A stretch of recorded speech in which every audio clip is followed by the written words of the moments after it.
का इस्तकबाल है। जम्मू कश्मीर और लद्दाख की हाई कोर्ट ने एक तारीखी फैसला सुनाया है जिसमें अदालत ने हुक्काम को हिदायत की कि वो किसी ऐसे शख्स को पासपोर्ट जारी करने से न रोकें जिस पर एफआईआर दर्ज की गई है।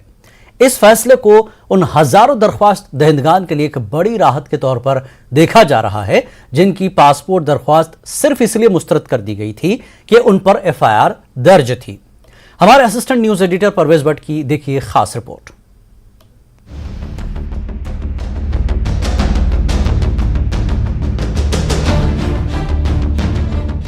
जम्मू कश्मीर और लद्दाख हाई कोर्ट के जरिए सुनाए गए एक तारीखी फैसले में अदालत ने हुक्काम को हिदायत दी है कि किसी भी शख्स का पासपोर्ट महज एफआईआर दर्ज होने की बुनियाद पर न रोका जाए जब तक कि वो कसूरवार साबित न हो जाए। ये फैसला ऑनरेबल जस्टिस संजीव कुमार ने राजेश गुप्ता की तरफ से दायर दरखास्त पर सुनाया, जिसने अपने पासपोर्ट की तजदीद के लिए दरखास्त दी थी, लेकिन उनसे एनओसी हासिल करने को कहा गया क्योंकि उनके खिलाफ एक एफआईआर दर्ज है। जस्टिस संजीव कुमार ने पासपोर्ट हुक्काम को हिदायत दी कि वो दरखास्त गुजार राजेश गुप्ता को अदालत से एनओसी पेश करने पर इसरार किए बगैर पासपोर्ट की सहूलत फराहम करें। इस फैसले में जस्टिस कुमार ने कहा कि मेरा ख्याल है कि जिस बुनियाद पर दरखास्त गुजार के पासपोर्ट की तजदीद की दरखास्त को मुस्तरद किया गया है वो कानून के लिहाज से मुकम्मल तौर पर नाकाबिले बर्दाश्त और नापायदार है। जब दरखास्त गुजार के खिलाफ कोई फौजदारी कार्रवाई ज़ेरे इल्तवा न हो तो जवाब दहिंदगान दरखास्त गुजार से अदालत से एनओसी पेश करने पर इसरार नहीं कर सकते। जस्टिस कुमार ने यह भी कहा कि ये काफ़ी हद तक वाज़ेह है कि दरखास्त गुजार के खिलाफ सिर्फ एक एफआईआर ज़ेरे इल्तवा है और इस मामले में अभी तक कोई हतमी रिपोर्ट अदालत में पेश नहीं की गई है।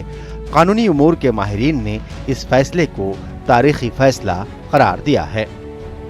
लेकिन अभी जो देखा जाता है कि किसी के खिलाफ भी कोई कभी फ्रिवलेस एफआईआर भी हो सकता है जिसमें वो बाद में एक्विट हो जाता है, यानी बाइज्जत बरी किया जाता है।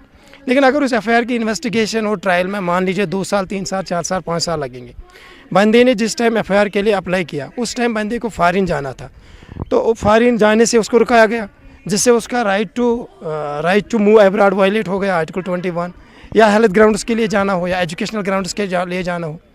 तो अब जो इस केस में जो चैलेंज किया था पिटिशनर ने यही कि उसके खिलाफ एक एफआईआर है और उसको अपना जो पासपोर्ट है वो रिवैलिडेट करना था।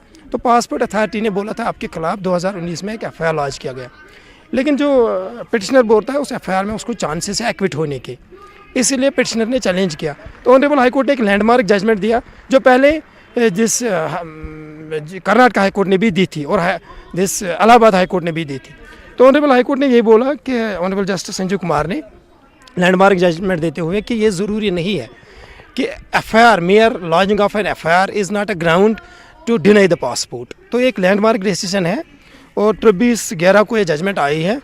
तो प्रोवाइडेड ये जजमेंट सरकार की तरफ से, यूनियन ऑफ इंडिया की तरफ से डिवीज़न बेंच या सुप्रीम कोर्ट में चैलेंज नहीं हो जाती है तो तब ये जजमेंट फाइनल बन जाएगी। तो ये एक अच्छा डिसीजन है। अदालत की इस फैसले से उन दरखास्त दहिंदगान को काफ़ी राहत मिली है जिनके पासपोर्ट सिर्फ इसलिए मुस्तरद किए गए थे कि उनके खिलाफ एफआईआर दर्ज कराई गई थी। मकामी बाशिंदों ने इस फैसले का खैर मकदम करते हुए कहा है कि इससे उन लोगों को काफ़ी रिलीफ मिलेगा जो तालीम, कारोबार या अपनी मजहबी जिम्मेदारियों की तकमील के लिए दूसरे ममालिक का सफ़र करना चाहते हैं। देखिए, एक अच्छा लैंडमार्क डिसीजन है। इस डिसीजन को वेलकम करना चाहिए। जो उन्होंने कहा है कि जिसके पास एफआईआर लगा हुआ है तो वो पासपोर्ट की जो वेरिफिकेशन जो बाकी प्रोसेस होता है उसमें कोई डिले नहीं होना चाहिए, उनको पासपोर्ट मिलना चाहिए। देखिए, आपको भी मालूम है जब भी यहाँ पे हज और उम्रह का सीज़न आ जाता है तो बहुत सारे ऐसे एप्लीकेंट्स हैं जिनको यही रीज़न आता था कि आपके पास इस तरह की वेरिफिकेशन पेंडिंग है, इस तरह का कोई केस है, आप हज या उम्रह नहीं कर सकते। आपके पास बहुत सारे ऐसे एजुकेटेड यूथ थे जो आगे बहुत सी डिग्रियाँ करने के लिए फ़ॉरेन मुल्कों में जाना चाहते थे, वो भी इसी वजह से रुक पाते थे कि शायद आपके घर में या आप पे कोई ऐसा कोई केस लगा हुआ है, एफआईआर लगा हुआ है तो आप बाहर नहीं जा सकते। तो मुझे लगता है कि एक अच्छा स्टेप है। इससे आपका जो ट्रेड है उसमें भी काफ़ी फ़र्क पड़ेगा, ट्रेड एक्सपेंड होगा।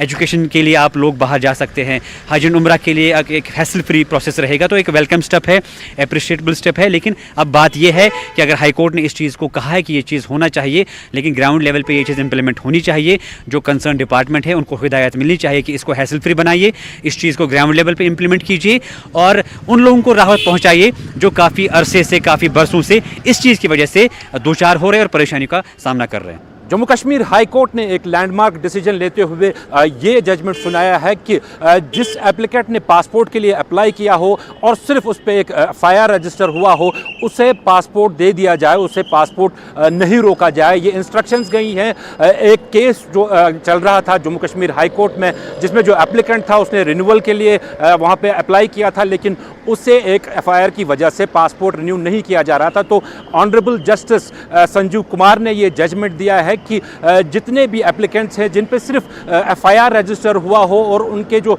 जुर्म हो वो साबित ना हुए हों, उन्हें पासपोर्ट नहीं रोका जाए। एक बहुत बड़ा लैंडमार्क डिसीजन इसको माना जा रहा है, जिससे कि हज़ारों एप्लीकेंट जो हैं जो पासपोर्ट के लिए अप्लाई करते हैं और उनके पास कोई एफआईआर लगी हुई हो, चाहे वो किसी फर्जी केस में भी क्यों ना हो, उन्हें अब इससे बहुत राहत मिलेगी। जहांगीर अजीज के साथ परवेज भट्ट, नेटवर्क 18 श्रीनगर।